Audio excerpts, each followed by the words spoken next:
No começo da Segunda Guerra Mundial, Hitler não planejava agir no norte da África, mas ante as severas derrotas que os ingleses estavam infligindo aos italianos durante a Operação Bússola entre 1940 e 1941, e a captura de mais de 130.000 soldados italianos na Batalha de Bedafon, Hitler viu o risco de que todo o norte da África se tornasse uma gigantesca base britânica de onde eles poderiam assaltar o sul da Europa.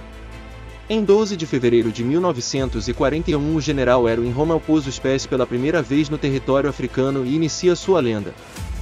Sua missão era apoiar os italianos e não permitir que os britânicos expulsassem o eixo do norte da África. Rommel em pouco tempo já estava planejando seu ataque, mas ele estava consciente da inferioridade do seu Afrika Korps, para o qual com manobras de embuste fez os britânicos acreditarem que ele tinha mais tropas do que tinha realmente.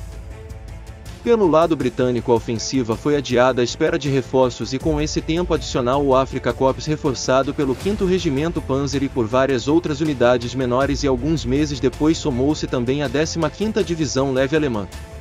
Em março de 1941, o Afrika Korps lançou sua ofensiva na Líbia, pegando despreparados os britânicos. A ofensiva foi tão poderosa que em pouco tempo eles já estavam em retirada.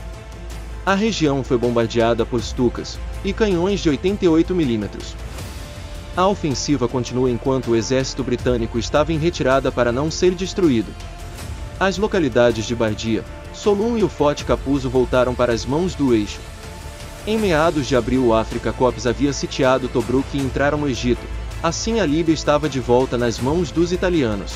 No entanto, os australianos que defendiam Tobruk resistiram durante os meses de julho, agosto, setembro e outubro, até finalmente no final de novembro de 1941 os ingleses lançarem a Operação Cruzeiro, o que obrigou a Afrika Korps recuar para posições defensivas em Áquila. No início de 1942, a situação no norte da África era quase o mesmo que no início de 1941. Durante os primeiros 6 meses de 1942, o Afrika Korps retorna derrotando os britânicos no oeste da Cirenaica e forçando-os a tomar posições defensivas no deserto do Saara. No final de maio, os alemães lançaram seu ataque contra Gazala, fazendo perto de 3.000 prisioneiros aliados. Em meados de junho de 1942, eles passaram pela região de Bir Hakeim e finalmente em 21 de junho de 1942 o Afrika Korps reivindicou sua vingança contra Tobruk, conquistada depois de uma intensa batalha corpo a corpo. Finalmente os alemães entraram no Egito, e o Império Britânico estava em grave perigo. Em 30 de julho de 1942 as tropas ítalo-germânicas estavam na estrada indo para Alexandria. A primeira batalha por El Alamein começou em 1º de julho de 1942. Os panzers, as tropas alemãs e italianas, superaram as posições do 7º Exército Britânico.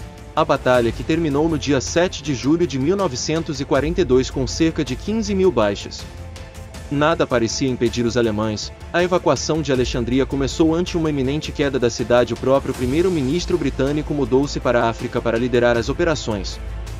Apesar desta vitória, o Afrika Korps tinha esgotado as reservas de combustível e os reforços já não eram suficientes, já que a principal frente de operações era oriental. O ministro britânico selecionou o general Bernard Montgomery para combater as tropas de Rommel, que no final de agosto de 1942 lançou uma ofensiva, mas esta falhou devido ao poder da artilharia aliada e um campo fortemente minado. Com severas baixas, os alemães e os italianos retiraram-se para as linhas de El Alamein. Montgomery partiu para o ataque no dia 23 de outubro de 1942 e um intenso fogo de artilharia caiu sobre as posições do Afrika Korps. Depois disso, os britânicos com baionetas fixas avançaram contra os alemães e a batalha se transformou em um longo e sangrento confronto. Rommel voltou para a África depois de um período de licença médica e com o título de marechal de campo, mas com uma força já no limite de sua capacidade, poucos suprimentos e uma terrível falta de combustível. A Raposa pouco poderia fazer sem combustível no deserto para enfrentar as forças britânicas, e finalmente em 6 de novembro de 1942, e contrariando as ordens de Hitler, Rommel ordenou uma retirada geral. Para piorar ainda mais as coisas, os Estados Unidos tinham desembarcado na Argélia durante a Operação Tocha. O Afrika Korps, apesar da situação, teve um último triunfo na Batalha do Passo de Kasserine em fevereiro de 1943, mas ante a fraqueza de suas tropas, Rommel não poderia explorar esta vitória. Em 6 de março daquele ano, o Marechal Rommel foi evacuado novamente para a Alemanha devido à doença, e Hitler negou que ele voltaria à África para lutar junto com seus soldados. Sob o comando do Afrika Korps permaneceu o general von Line. Oficialmente em 13 de maio de 1943 os últimos remanescentes do Afrika Korps se renderam em algumas áreas isoladas da Tunísia.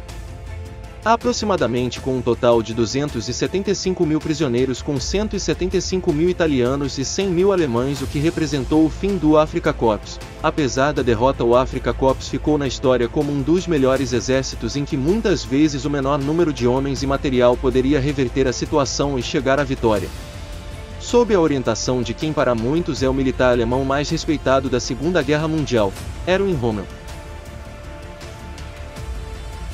Se gostou do conteúdo, deixe seu gostei e até a próxima História da Guerra.